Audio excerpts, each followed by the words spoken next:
Cara, boa pergunta. Assim, não existe resposta fácil para pergunta difícil. Mas, assim, algumas questões eu acho que tem que ser levado em consideração. Primeiro, em relação à gratificação. Eu acho que é um instrumento válido, mas mal aplicado se torna um câncer. Então, eu cheguei no BOP em 2007, não tinha gratificação. E muitos policiais do BOP, por mais que os caras gostem, claro, um aporte no salário dele, são contrários. Do tipo assim, ó, tem muito cara vindo pra cá só por causa do dinheiro. Os mais antigos principalmente. Ó, trabalhei aqui anos sem ter a gratificação. As gratificações, elas são... É um problema... Gera um problema muito grande institucional.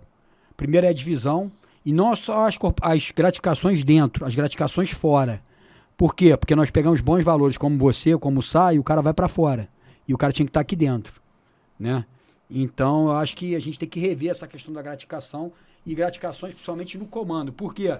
Porque o camarada com muita gratificação lá, ele fica com medo de tomar algumas decisões, com medo de perder a cadeira, né? Então, isso é um câncer, né? Tem que ser revisto isso, mas num sentido mais macro.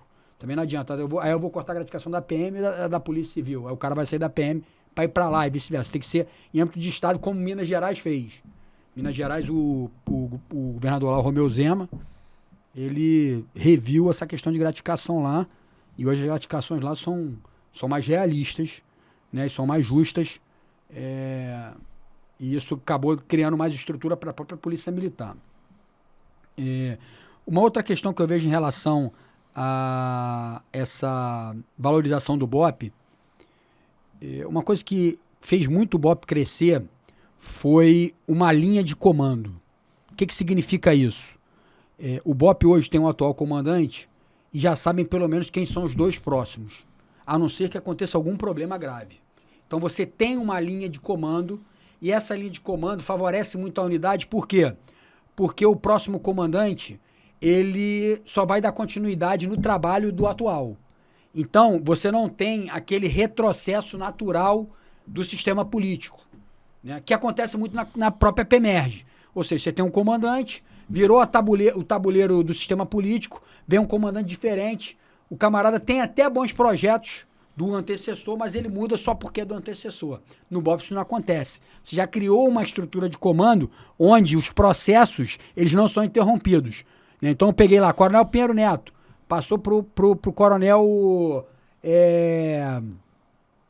Coronel Paulo Henrique, passou o Coronel só deu continuidade, né? Então Coronel Sarmento passou pro próximo comandante e tal. Coronel Uirá assumiu do Coronel Nunes. Coronel Benevenuto assumiu do o Nunes assumiu do Coronel Benevenuto. Então, os caras vão passando o processo, porque todos são operações especiais, todos foram formados na mesma escola, todos têm a mesma visão de unidade, cada um dá o seu toque ali, mas os processos não são interrompidos. Então, a unidade ela está sempre caminhando na mesma direção. E a gente não vê isso. Às vezes a gente não vê isso no BAC, a gente não vê isso no choque. Há uma mudança de ruptura muito, muito forte, né? A questão da marca, ela com certeza, ela é um diferencial, mas é o que eu falo, é muito fácil não, é fácil você chegar no topo, mas você se manter no topo, isso é difícil. Isso é difícil. E isso também tem um revés, que é o quê? Eu sempre dou esse exemplo, o BOP da Ibope. Então, ao mesmo tempo, tem muita gente que gosta, tem muita gente oportunista que quer bater para aparecer. Então, às vezes, isso se contrabalança. Por quê? Porque tem um jornalista lá que, às vezes, ele vê o problema na unidade diária, ele não vai divulgar, mas ele vê o problema no BOP, ele divulga. Por quê? Porque vai dar Ibope. É 1.200.000 seguidores no Instagram, é uma marca muito forte. Então, às vezes, você bater nessa marca, você vai se alavancar, né? Então, essa questão que às vezes você pode, não, mas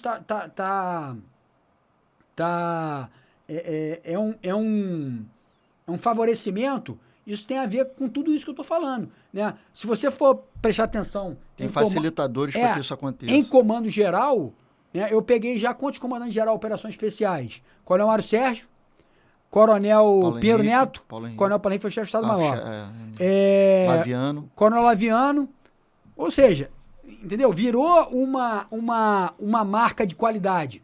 Então, pro próprio gestor, pro ente político, ele vai olhar assim, pô, cara, preciso botar um cara ali, pô, tem esses caras aí, são operações especiais. Sim.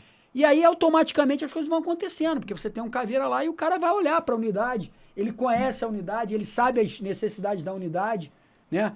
E isso acaba acontecendo, né? Um favorecimento ali, que pode ser intencional ou não. Às vezes vão favorecer, de repente o cara vai favorecer. Eu digo o seguinte, eu acho que a gente tem que, mais uma vez, evoluir a polícia de maneira igualitária. E eu tento fazer isso na prática.